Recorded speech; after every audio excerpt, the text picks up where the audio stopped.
Hey, welcome back in to Pritch's Get Stitches. Happy to have you here. Ollie, how you doing? You know, I'm good. It's a good day today, so no complaints on my end. Yeah, so funny, we come in to film this episode and all of a sudden we hear like a huge sound. Like I didn't know sound. Yeah, I didn't know if it was it almost sounded like a street sweeper. Right. And I'm like, this ain't gonna work. It's like a crazy blizzard. The town has apparently they've mowed the lawn across in the park across the street from. And it was a ride-on blower. Like, you know, they have the ones on your back and you sit and you blow. This was like a ride-on lawnmower, but a blower. It's crazy. Interesting. I've never seen that, but you know what that reminds me of is when I moved to Utah. Did I ever tell you what I thought a snowblower was? No. So I moved to Utah. I'd never been around snow, right? And it's the first, and I moved there in March. On the day I drove in, it was like a crazy blizzard, but that was like one of the last big snowfalls that year. But then the following winter was terrible. Right. Like, absolutely crazy. So I'm like thinking I'm going to buy a snowblower. Uh-huh. So I go to Lowe's because I lived on base and you only had a certain amount of time to like get your snow off the driveway, blah, blah, or you got a ticket. And if you got 12 demerits that you had to move off base. Oh. So my buddy John is like, yeah, I'll take you over to Lowe's. We'll get you a snowblower. So we go in and I'm looking for snowblowers. And he's like, well, you know, I don't know. We start talking and I'm like looking at stuff. And he's like, well, what are you doing? You're like not even looking at snowblowers. And I was like, well, I figured they'd be here. And so he stands there for a second. He goes, what, in your mind, what does a snowblower look like? So in my mind, it is a leaf blower that spits out fire. So I'm looking by the leaf blower. No, that's all I could think of. Is like it must like be like a fire thing that melts the ice because it's a snow blower. Like I'm thinking leaf blower, like snow blower.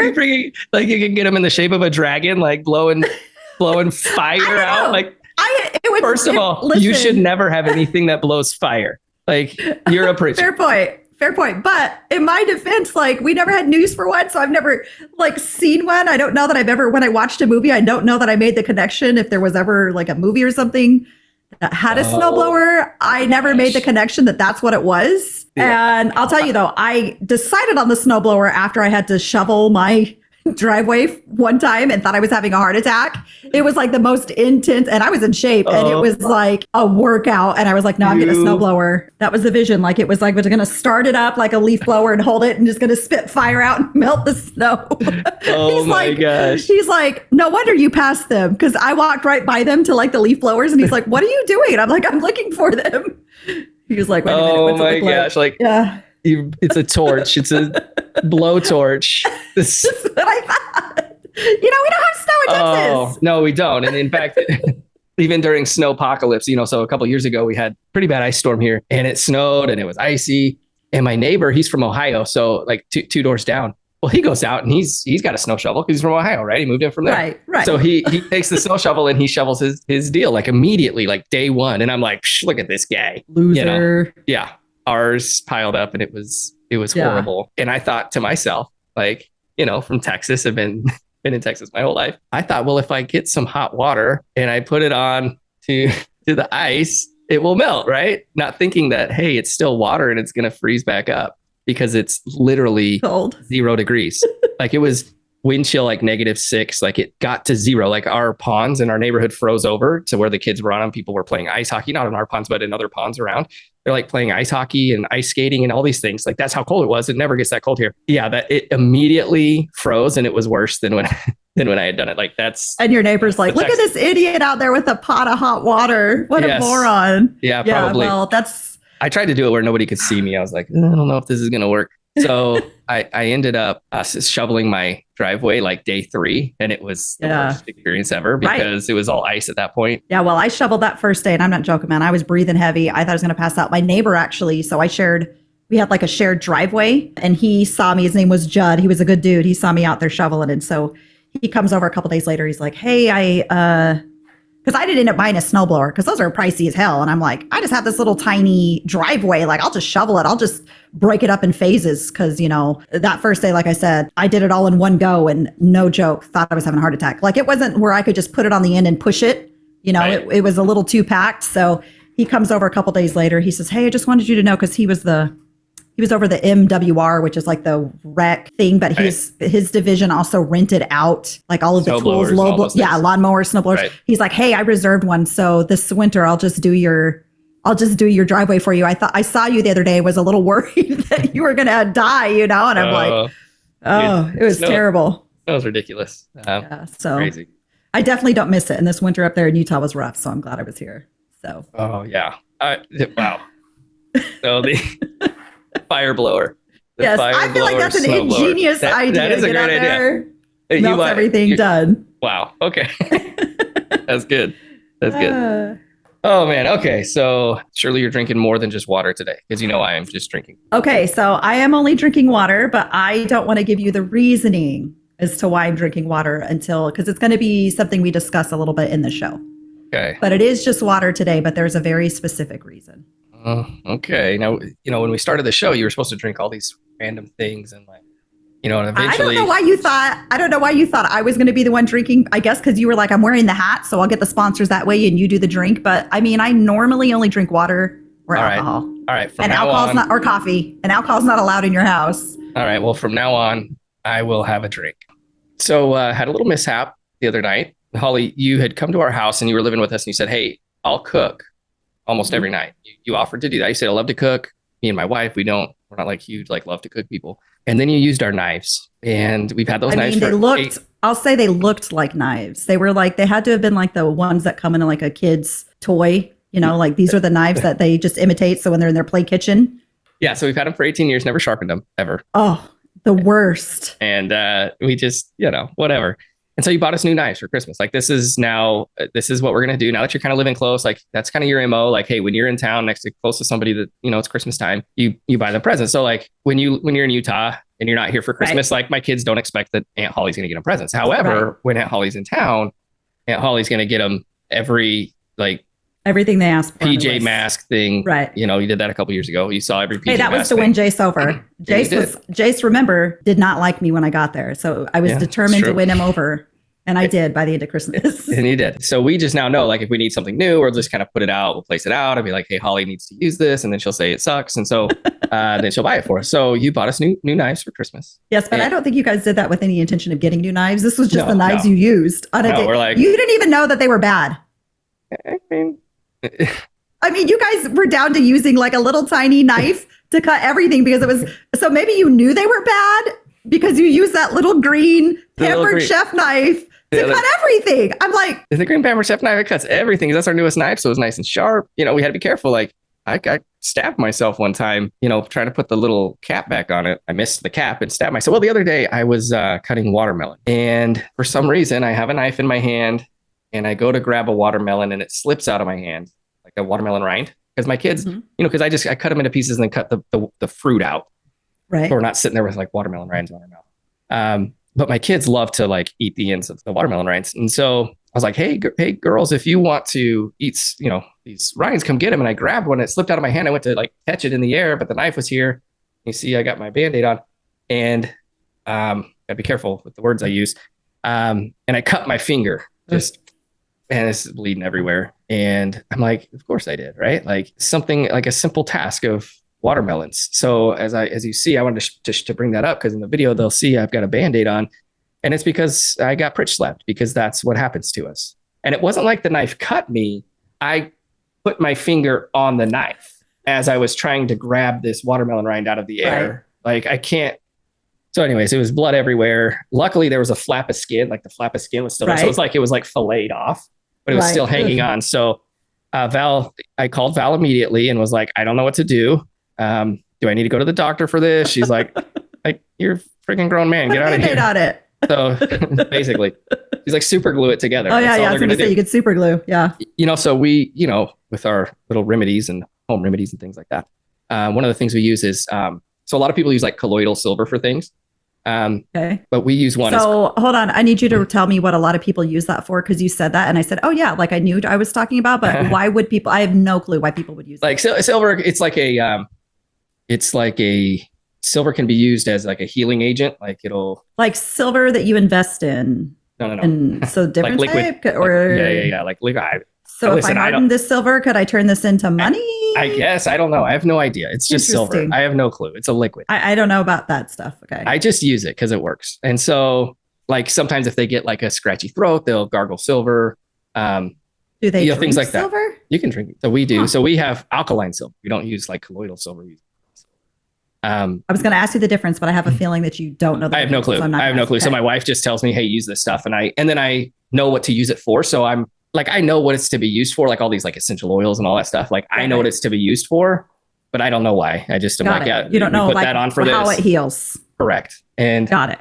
And so, and of course, living with my mother-in-law for so long, she's like, we talked about that. She's the essential oil queen. Oil queen. And so love her. We have, oh yes, absolutely. So we have a lot of it, and I know what it's used for. I remember those things. Anyways, so we have a gel version of the silver. So it's like it would be like Neosporin, right? But it, okay. So anyways, I put that on there, put the Band-Aid on, and it's like basically glued that, so it's to help promote healing. And so it will, heal my little finger, and all the little skin cells will regenerate and all that stuff. So I have noticed, like, if you ever get a blister, you get a blister, like, let's say on the back of your heel. Oh yeah. Walking through the Salt Lake airport. I wore my Vans. Salt Lake airport. It's like a 30-minute walk. Oh, it's a hike. And they even send out an email whenever you book through the Salt Lake airport. The airline sends an email that says, for passengers who are flying through Salt Lake, make sure you wear comfortable walking shoes because you have a 25-minute walk. Wore my Vans, which I wear on a daily basis, never have an issue. Give me a huge blister last time I went. So I noticed that. So sometimes, like when I was a kid, you like pop the blister and then you like rip the skin off, right? You know what I'm talking about? Yes. And then it just hurts forever. And then it hurts forever. Yeah. Well, I've noticed that if you just pop it like with a little needle, you squeeze out all the fluid and just leave the skin there. Right. Like your skin will heal under the skin and then it never hurts. Right. And I'm like, why was I 30 before I figured that out? Like, I feel like, when you got a blister, you're like, let me just get rid of all this dead skin and all then your skin's exposed. And you get the clippers and you're clipping it off and you hit a little part and you're like, oh, that hurt. Yeah. So I don't know why I would do that. So I was glad I had a flap of skin that filleted off that was still there on my pinky so that, so every day I'm pretty good at, not going to be able to use that word again now either. Because now every time I think of that, that's what I'm going to think of. Flap of skin? No, fillet. See, now it's making me like the thought of it. So you do have problems. I had to be careful with the words I use. There's a word I can't use. So I love words, and I'm a very visual person.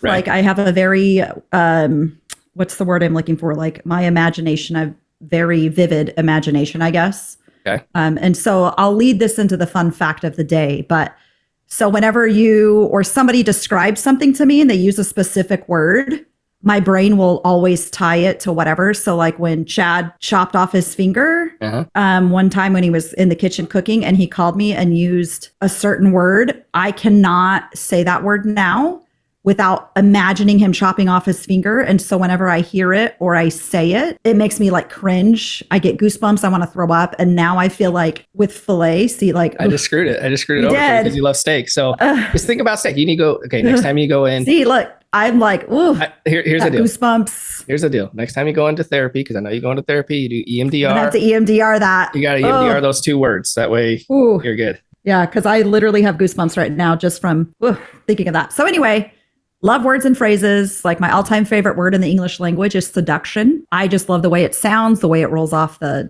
tongue.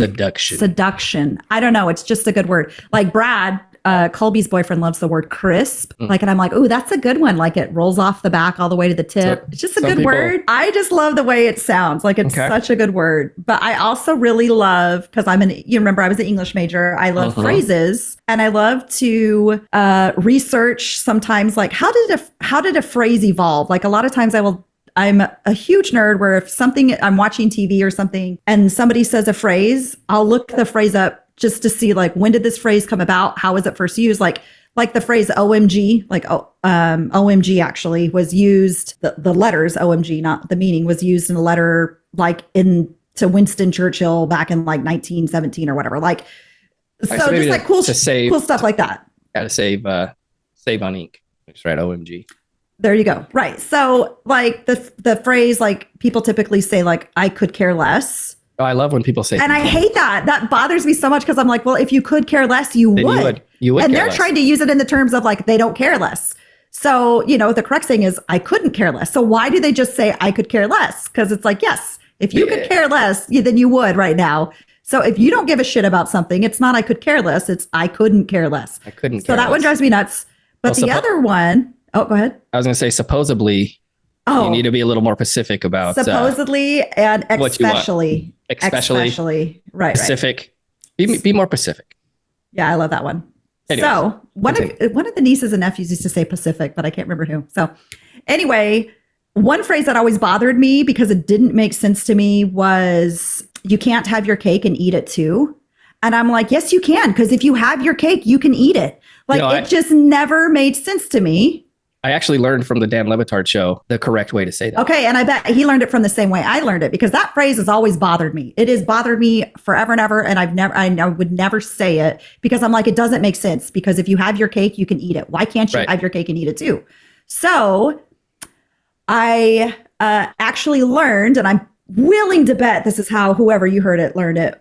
Netflix had a show about the Unabomber. And in the show, that was a good show too, man. Oh, it was so good. That was nuts. He's a crazy dude. And I've studied up a lot on him just because like how your mind works in this way. But I was watching that show, and in the show, there's a scene where, or like, I don't know, a big portion, I wouldn't say a scene, big portion of the show is they are reviewing the Unabomber's manifesto that he has sent to the Washington Post for printing. And so the FBI agent who is reading it sees that the Unabomber has said, you can't eat your cake and have it too.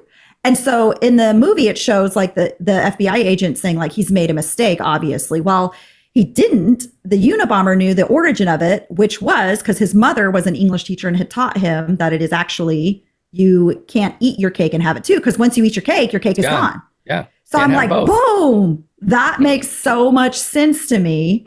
But that phrase is actually what was one of the key clues that helped bring him down because his sister-in-law, married to his brother, knew that like she had read the manifesto and she said a lot of the things that that are talked about in here remind me of, she's talking to her husband, David, remind me of Ted, the Unabomber. And he didn't want to believe it at first, but she starts going through. And one of the phrases she points out, and she has all these old letters that they had written back and forth, and she had saved all the letters. And one of them was, he had put in there, you can't eat your cake and have it too. And so based upon that and other things that he had written in these letters, they were able to say like forensically, this is the same person. And in the end, like he hung himself by using that phrase correctly. Wow. But now I make sure when I say it, I always say you can't eat your cake and have it too. And people are like, well, that's not how the saying goes. And I'm like, yes, it is. Yeah, look it up. I'm an English major. Google it. Yeah, Google that shit because that is the truth. Yeah, so that was the fun fact of the day. Yeah, that's good. I was an avid Dan Le Batard show. He does like a sports variety show.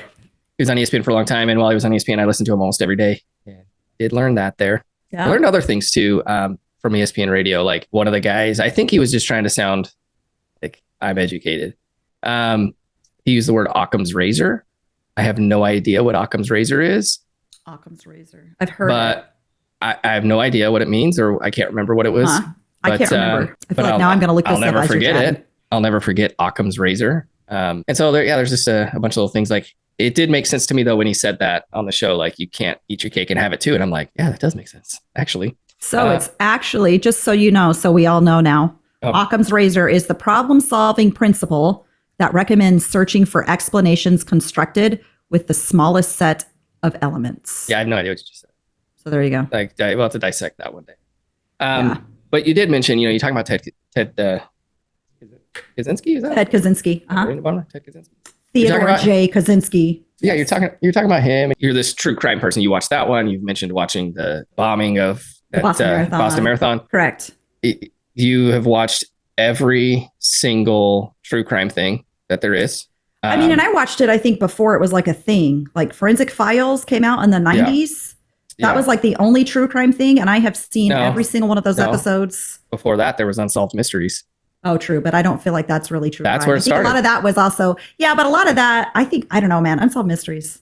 That music still scares me. I know, but that music scares me still. Robert Stack. Robert Stack was in Nightmares. In our defense, though, what? I watched it back then too. So even if it wasn't, but I'm talking like forensic stuff where they got into like serial killers and all that. I mean, I've been watching that since Unsolved Mysteries in the 80s, I guess.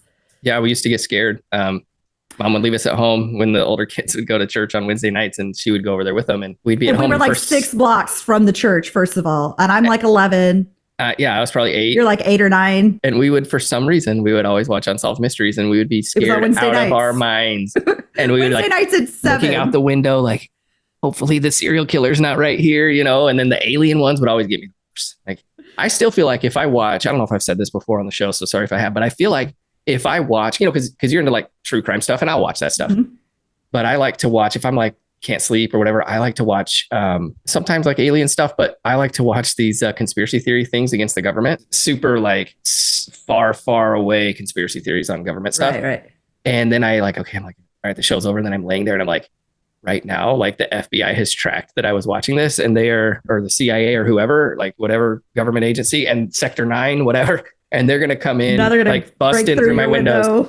I've literally like walked outside and made sure, not like walked outside. I didn't walk outside. I looked out the windows to make sure like everything looked normal. Cause I'm like, these guys, you know, it's 2 a.m. and your mind's going crazy. And you just watched a conspiracy theory. We're chickens by nature. We talked about like sleeping at grandma's house and going in and waking her up. Well, I mean, I was in college, right? We did call grandma a couple times and made her come down. But I mean, I was in college once. And I used to freak myself out all the time. Like the movie Signs scared the shit out of me. I'm in college living on my own. Like such a dumb show scared the shit out of me. This is why I don't watch scary shows. I watched a documentary once. So one of the places I lived in college, it was in the backyard of a dentist. Like he had a shed that he had built out there that all of his kids lived in. Like not a shed, but like a converted shed, I guess, that had a bathroom, a bedroom, like one of those things from Lowe's that you see, like a tiny house. Yeah. So he had one of those in his backyard that he had 4 kids, and they'd all lived out there when they were in college. And so he rented it out. And so I lived there. And one night I watched a documentary about grizzly bears and convinced myself that there were grizzly bears in College Station, Texas. In the backyard, and could not sleep because there was going to be a grizzly bear like coming through my door. Like I'm like 19 and 20 years old. Like this is illogical, but in my mind, this is real. Like there were grizzly bears. Oh man. Like we built that up. Anyways, I shared all that, you know, the true crime stuff, because yesterday I got kind of an interesting text message. I get a text, you know, so long story short, Jared, my son, would go practice football at the middle school. And he came back one day and was like, hey, there was a kid there. He practiced with me. He's a senior at the high school. Jared was in 8th grade. He's like, he played football and he taught me all these drills, and he taught me how to drills to improve my speed. And so he thought it was pretty cool. And so Jared and I would go to the football field quite often and go throw the football and whatnot. And there were a few times that kid was there. It was probably 4 or 5 times. And so we had exchanged numbers because he was going to text me something that they were doing some recording one day. And so basically the kid, I was playing defense, and the kid, you know, broke my ankles basically, you know, and you literally see my foot like turn and like figurative, like he didn't really hurt my ankle. It just, my shoe was loose. And so anyways, he wanted to text that to me because he wanted to show that he burned me, right? Anyways, so never texted him again after that, basically. And so long story short, he texted me last night. And how long ago was this? It was 2 years, you know, so he hadn't texted me in 2 years, or we hadn't exchanged in 2 years. And never really thought about it again. Just kind of went on our way. And I get a text message last night, and the kid says, hey, Scott, this is so-and-so, and you and your son, I used to play football with you and your son. And I knew who he was because I actually had to check the messages and see who he was. Right. Because I didn't have his number saved or anything, but my messages were still there. And I said, hey man, how are you doing? And he said, I'm good. Basically, I don't have a father figure in my life. This is what he said. He said, I was wondering if we could meet up one day. I don't have a father figure in my life. And if, you know, and I really need to speak to one. And if you could, you know, if you could spend some time with me, I'd really appreciate it. And so for me, I get this text, and it just kind of like overwhelming feeling of like, you never know what impact you're going to make in somebody's life. Right. And so I shared that with Jared and told him, you know, hey, you never know.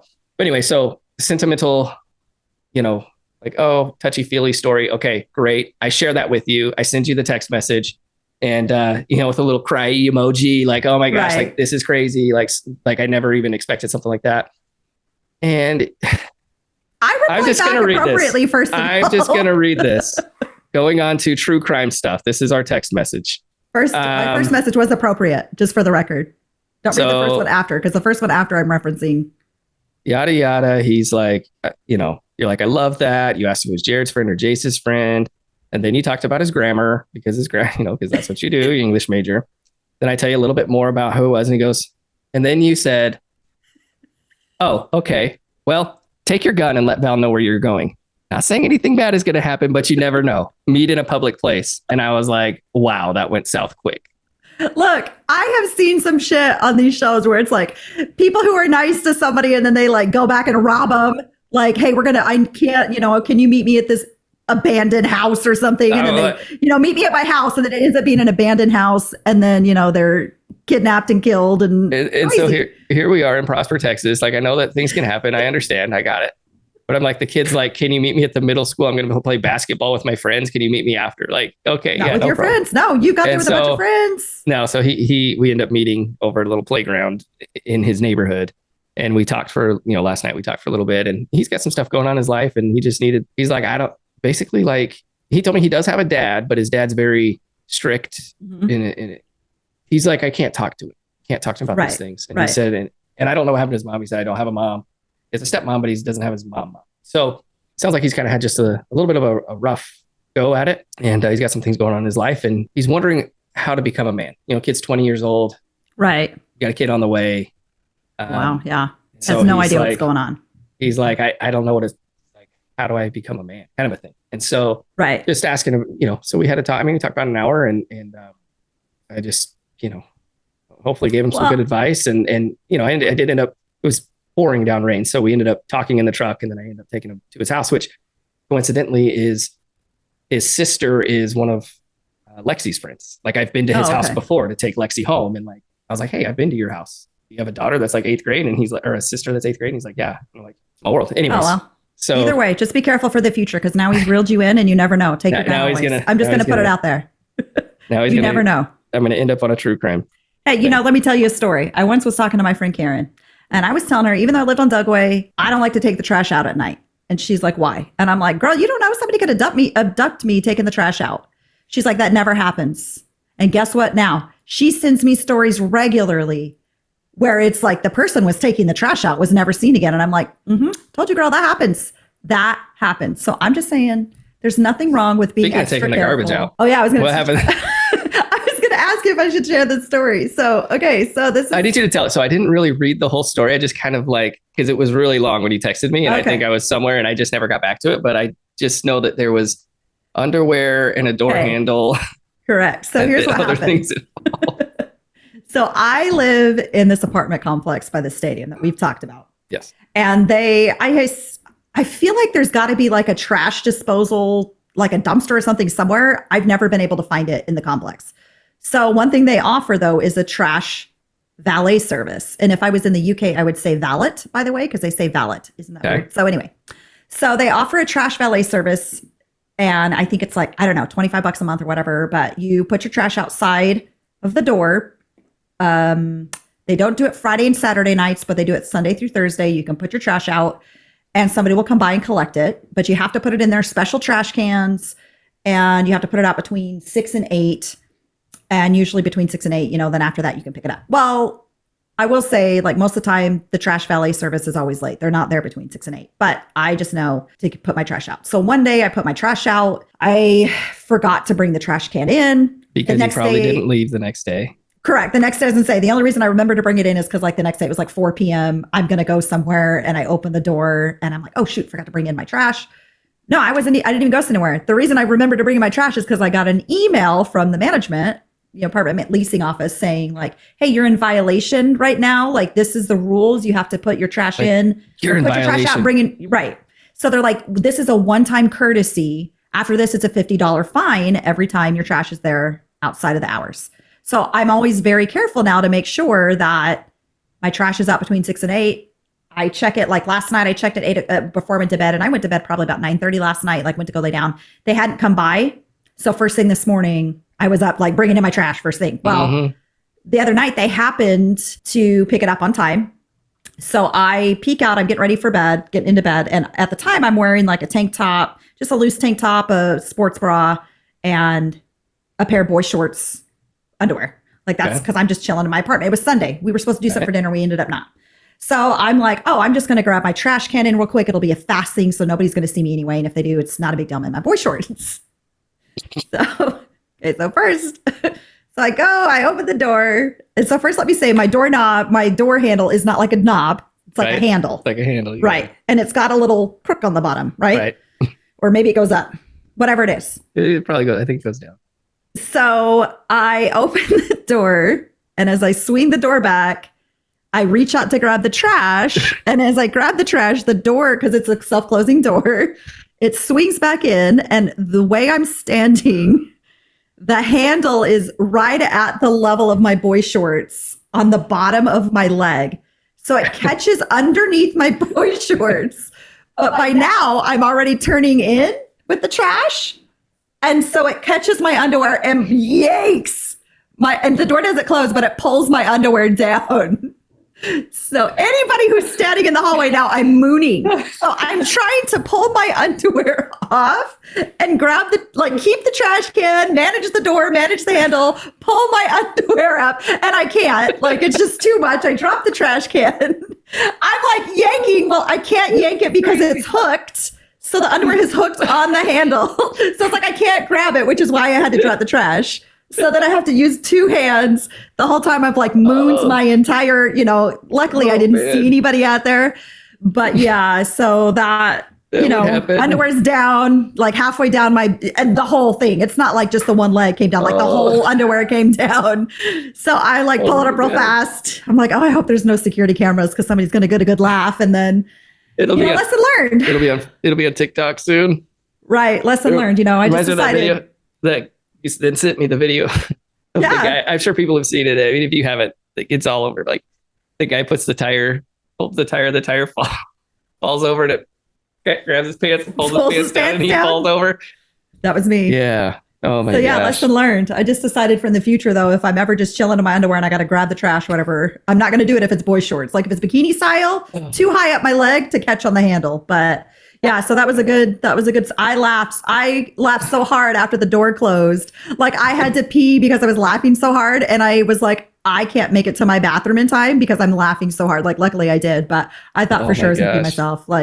Yeah, so Pritch slapped by the door handle, essentially. Yeah. I mean, I wasn't injured, but I did moon my entire hallway if anybody saw. Oh, man. So there we go. That's crazy. So since we're laughing, I figure I should just tell this story. Let's hear it. So Dad has so many moments. We talked about him, I think, for a show. Watermelon rind, pork roast on the foot, frozen, walking down the hallway. I was 16, maybe 15. Maybe I was a little younger. I don't remember, but we had just gotten that new carpet, that super thick carpet that grandma put into the house. And all of a sudden he's on the ground. I'm like, Dad, what's going on? And he's like, I don't know. I think I just broke my foot just walking down the hallway. That dude has bad feet, but Santa He's got Claus. bad luck. Yeah, that too. Missing a stair, going down, playing Santa Claus, you spread eagle, he spread eagle. I mean, there's so many stories, falling out of a tow truck, all these things. But anyway, so this one I was privy to. So I have firsthand experience. I don't remember. I don't think I had Jared with me. I don't remember. No, Josh was there. You guys took Josh. Oh, well, we had a bunch of kids there. So every year since I was little, we would go on the father and son church camp out. And it always happens in second week of May. The weather's okay. And Dad would go, and I would always want to go because, when you'd go and we'd see all our friends and everybody's camping, and Dad, I think begrudgingly would go. And I don't think he ever really wanted to go because, camping's not his deal. And he's always like, I spent 20 years in the Army. I was camping all the time. I just, so right. We always had this big, we didn't even have a tent. He would bring a dining fly is what it was. And so it was this huge tent, but had no floor. It was just simply a dining fly. But we always had cots. And so we always slept on cots. So the floor wasn't really necessary. Our car was right there. Well, anyway, so this one time we go to this campsite and it's, I'm there, Brett's there, Colby and Riley are there. Joshua's probably there. There's a bunch of us. Sons-in-laws are there. Paul's there. They're all there. And Brett decides, he's like, hey, I'm not camping. I'm not sleeping on the ground. So I'm going to go get a pop-up trailer. So he rents a pop-up trailer, brings it out, and he and Dad are going to sleep in this pop-up trailer. No. And So Brett sets up the pop-up trailer. Dad's kind of he's got the barbecue going. Dad always cooked. Like he was always the cook. It's the deal. So Brett's like, I got the pop-up trailer up, ready to go. And my dad's like, okay, let me go get my stuff and put it in. So Dad, he goes and grabs his stuff. He walks into the pop-up trailer, walks to the back where he's going to sleep. And all of a sudden we see that trailer go like this. Boom. And then we hear, help, help, help. We look over and the trailer's like this.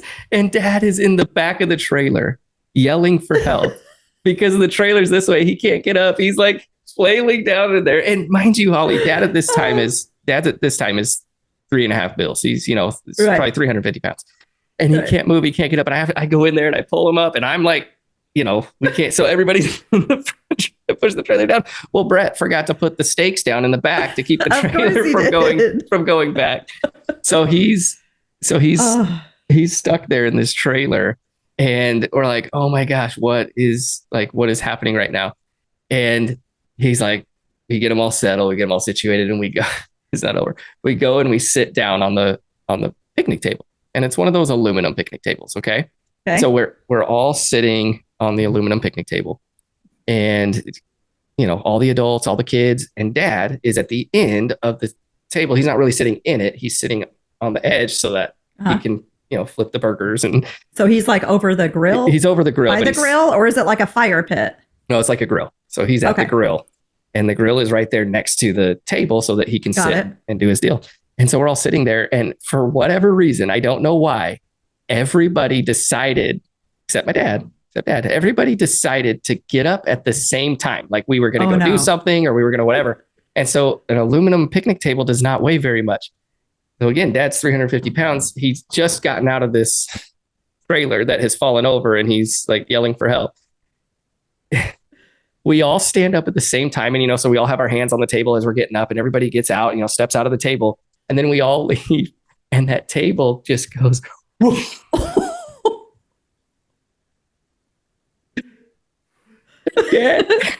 And Dad goes, he's sitting on the end, and he goes flying forward. The table like pushes him forward, and he puts his hand right on the grill. Just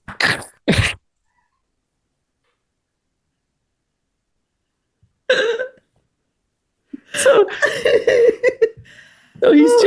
he's just falling backwards into the trailer. Then he falls forward. And then he flies. He flies. He doesn't shoots him. Because the table is sitting. And so the table just goes like this, and he's on this end. So he goes down. So he stumbles forward. Poor guy. I hope he went home after that. I hope he did not stay that night. I don't remember, but it was. Did he get like first degree burns? Like grill would have been hot. I don't remember, but I don't know that I don't know, but I just. Oh, that was a memory right there. That that's one of the namesakes. That's one of the reasons why we call it getting Pritch slapped. He literally slapped the grill, and but that's not even the best one. That's in the hierarchy of Pritchard stories of my dad. That's number 2 for me. There's one even better, and we'll share it one day. I may have to have him come on. Holly, I can't give it justice.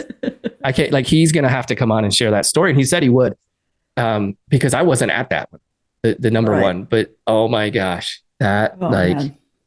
Him getting stuck in the trailer, and then just the comedy of errors that caused him to go, grill his hand. It was crazy. If you guys know my dad, a lot of our friends, and they are listeners here, and so they know my dad, and they know he's such a nice guy, such a good guy, and but man, he just has some bad luck. Bad luck, man. Clumsy. Oh. That's where we get it. Anyway, so I don't even know, Holly. We had a whole script of things we were going to talk about today, and maybe we can talk about something. Oh yeah, you did mention. You said that you're drinking water, and there's a reason. So what's happening? Reason. So a couple episodes ago, I talked about how I was going to start this Mediterranean lifestyle. Everything I've read says don't call it a diet. Like it's not a diet really, because you're not limiting yourself for the most part. It's just a lifestyle. And so, I have a bad back. I haven't been able to row. And I mentioned, I think 1 or 2 episodes ago that, my pants are getting a little snug. Pants falling off. Yeah, but true. But like my button up pants, because I don't have to wear pants that button. So like I love my pants that with elastic waist, like those are great. But I had to go buy some pants with buttons the other day because I couldn't fit in the ones I had. And so I was like, all right, like I obviously have been working out. And it's not like I'm pigging out on a bunch. I mean, I'm going to take that back. When I do eat, it is very like You'll eat a whole thing of chips and salsa right here at my house. Right. So this is like my diet typically. Cause like, here's the thing, like I hate grocery shopping. Mm-hmm. And first of all, I hate spending money on food and I don't know why. Like I will spend money on anything else, but I have to spend it on food. And it's like, I just don't want to spend that much money on groceries. And so usually when I go to the grocery store, I limit what I buy because I'm also having to carry this into my apartment. So it'll be like, all right, well, I already have to bring in a case of water. So I don't want to make a bunch of trips. So I can limit it to like 2 or 3 bags, whatever I can carry in. And so usually my diet would be like an apple, coffee for breakfast, apple with peanut butter. That's my snack, mid-morning snack. And then lunch would be like a granola bar. But then dinner is like chips and salsa and then a lot of gummy bears. So that's literally my diet on a daily basis, which is absolutely terrible. The only time I stray from that is like I go to your house or I go out. Like otherwise, I just hate cooking now for me. Right.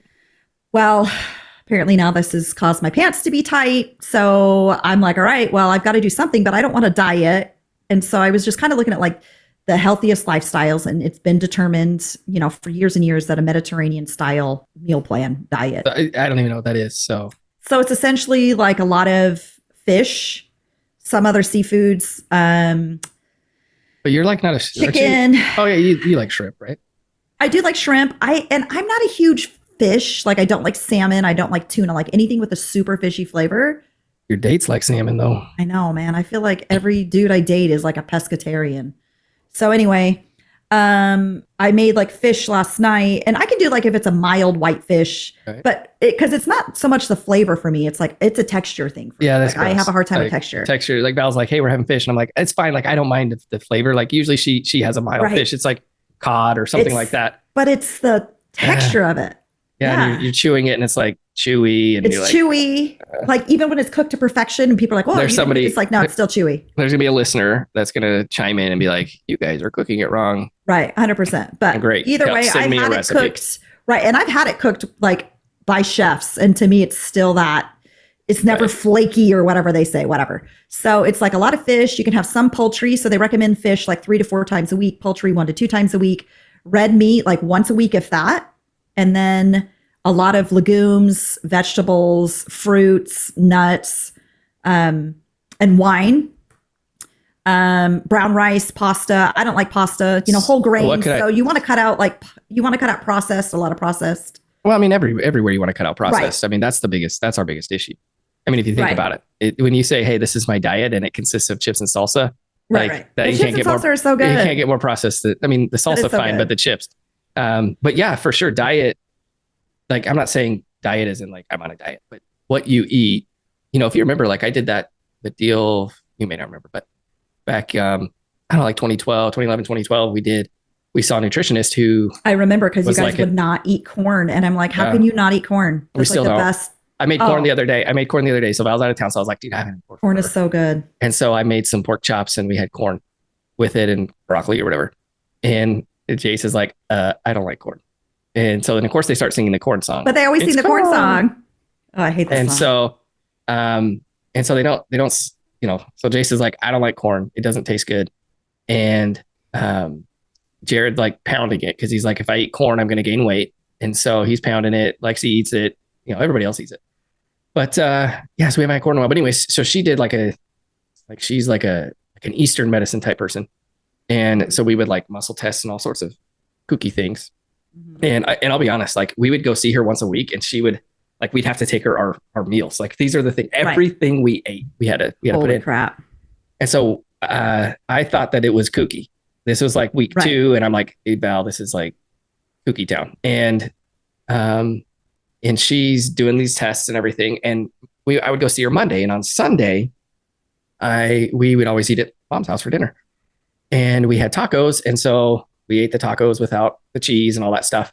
But I put a little bit of cheese on Jared's. And then there was like 2 slivers of cheese on my finger and I licked it off. And I went on my day. And we go the next day. And I kid you not, Monday, I didn't put down that I ate the cheese because I was like, it was 2 slivers. And she's testing me and she's like, oh, she's like, has me like, it was weird. All this like touch the food and test and all this stuff, which was crazy. And she's like, did you eat cheese? And I'm like I didn't eat cheese, but yes, I had like 2 slivers. She's like, oh yeah, that's what's causing you to like whatever. And I'm like, okay, I believe in this Chinese lady. I don't know what she like. I believe in this. And it was just diet. I never exercised. And I went from like 190 pounds at the time, which I wish I was right now, but I went from 190 to 164 pounds. Oh, wow. And it was like over a year, so Right. I dropped it pretty quick, but I never exercised. And she would tell me like, Scott, you need to exercise.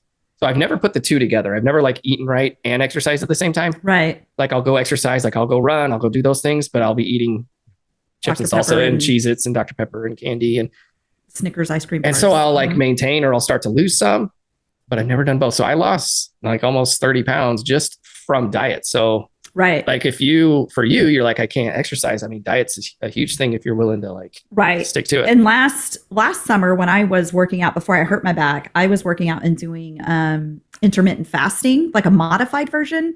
Cause like some people are like, oh, you skip a whole day and then you eat whatever you want the next day. Well, I can't skip a whole day without eating. Like it's just never going to happen.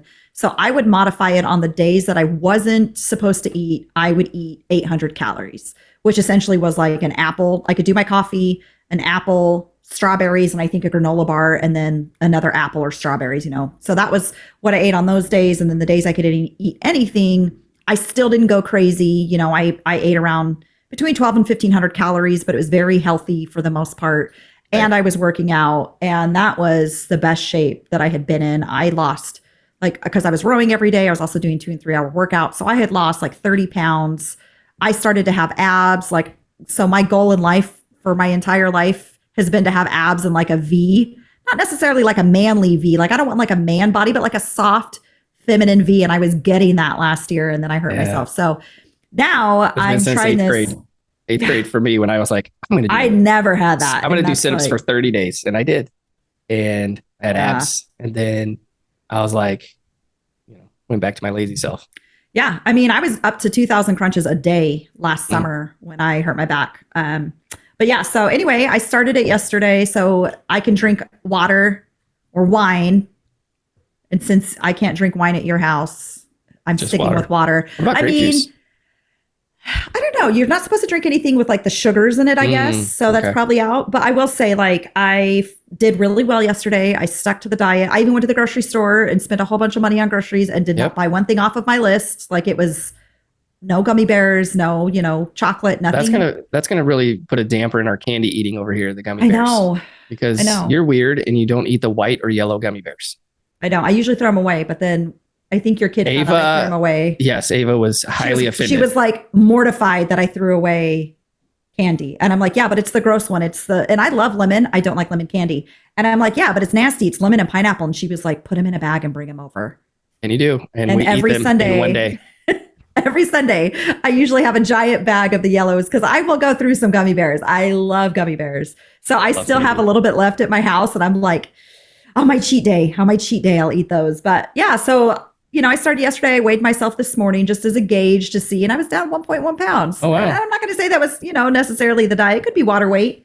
And I did allow myself 1 Moscow Mule last night. Normally I have 2 or 3 or 7 in a night, and I only had 1.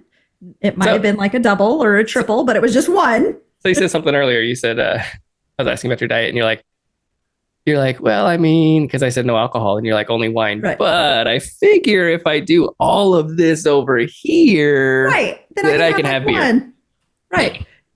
I said I could have alcohol, but then I said maybe not beer. Oh, okay. So I did not have beer, but I did have, usually I will drink, like I do not like zero anything, like Dr. Pepper Zero, Coke Zero, Sprite Zero, whatever. Coke Zero, I could drink that.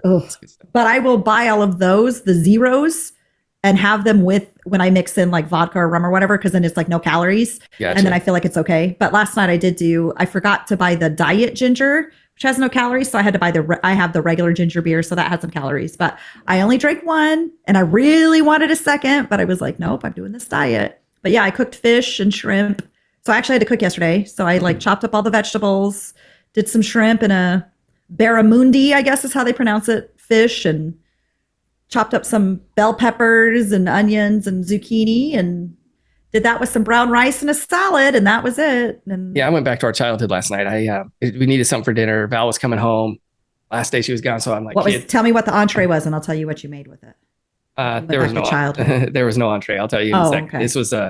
This was not like a Sunday meal. Well, I guess Mom made it at the time. Like she made meals. This was a dad dinner. Nope, this was a dad dinner. Think about it for a second. It wasn't mac and cheese. The kids had mac and cheese for like a snack yesterday, actually. So I told them, I'm like, hey, Mom's coming home, so we got to clean the house. Like, make sure, like, you guys didn't do your Saturday chores. I was gone at a volleyball thing all day. I get home, we're supposed to do them Sunday. You didn't do them Sunday, so we got to get them done. So they're like, okay. So immediately, like, they're all doing other things. Like, Lexi's on her Chromebook. Jace is watching TV upstairs. And I'm like, hey, we got to clean. And immediately, the first thing they do is go to the kitchen. They're like, I'm hungry. I'm like, of course you are, because I told you have to do something. And then he's like, you would have sat on the TV for 3 hours and not moved. So anyways, I'm like, dude, getting house clean. I'm like, it's almost 7. I'm like, oh shoot, I've got to make dinner. Like I got kids I got to take care of. And so went to the store. I'll give you one thing that I bought. Yeah, one at a time and see if you can figure it out. It's pretty simple. First thing I bought was a loaf of Italian bread or French bread. You made hoagies. Made hoagie sandwiches. I knew it. I bought hoagies. Like that's the upgraded version of we're having sandwiches for dinner. It was a hoagie because it was a good bread. That bread always made it better though, didn't it? Yes, of course. Like you can make like, because the other option is we're eating like whole wheat bread. And so you're like, they eat that every day at school. And so I'm like, well, I'm going to go get Italian bread. We're going to have hoagies. So I bought ham, I bought roast beef, and I bought turkey because we needed some anyways. And bought more cheese. Some cheese. It's just a sandwich, just but American it's fancy. Cheese. I bought some chips, and then I bought some naked juice. I bought a big thing of naked juice. Yeah. To kind of get the vegetables in. I bet those kids thought it was like the best meal. It was gourmet. It was a gourmet meal. Hoagie sandwiches. We used to have hoagies. They're like, what are hoagies? I'm like, it's kind of like Subway. Like you cut a little piece of bread, and then you make a Subway sandwich. And they're like, oh, okay, this is great. So I had tomatoes. I even bought shredded lettuce, like the iceberg. Instead of shredding it myself, I bought the shredded lettuce and we put that on there. That they were in heaven. Out. Yeah, so hoagie sandwiches. That was hoagies, man. Flashback. I still love a good hoagie. Still to this day. I haven't had hoagie in forever, but you said that. Now it's like I want to go home and have a hoagie, but unfortunately, I got some bread here. Oh, yeah, I can't eat that bread on this diet. It has to be whole grain or whatever. Well, we got some of that too. So anyways, well, Holly, we should probably wrap it up here, but I'm thinking about, it's coming up on the end of the school year. I see my friends just saw a post on Facebook that, one of my friends was at field day. Okay. Mm-hmm. So thinking back to your elementary school days, what was your favorite field day activity? I had 2. Okay. 3-legged race if I was with Reagan, because we were good. Or the egg. Remember you'd put the egg on the spoon and you'd have to run down and back and not drop the egg. Those were my 2 favorite, and I was good at those. So my favorite memory of all time for field day was 2 things, actually. Number 1 was Mom would always get us something special for field day. I don't know about you, but me. Yep. And that something special was a soda.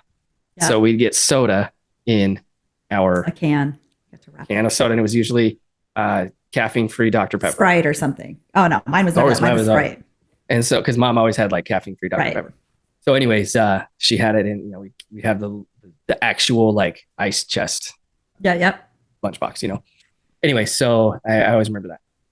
Anyway, so we are running the mile relay. And so there's 4 of us running. And I was just not to toot my own horn, but I had the fastest mile in 5th grade, both times. Which is kind of funny because didn't your coach in 10th grade say, where's the slow white kid? Listen, man, I could long distance. By the time you got there? I could long distance. If they had to run a mile on the football field, I'd have won. But if you needed to run a 100-meter dash, I was not your guy. Got it. Yeah, I'm a distance runner too. So we're running this 4x400.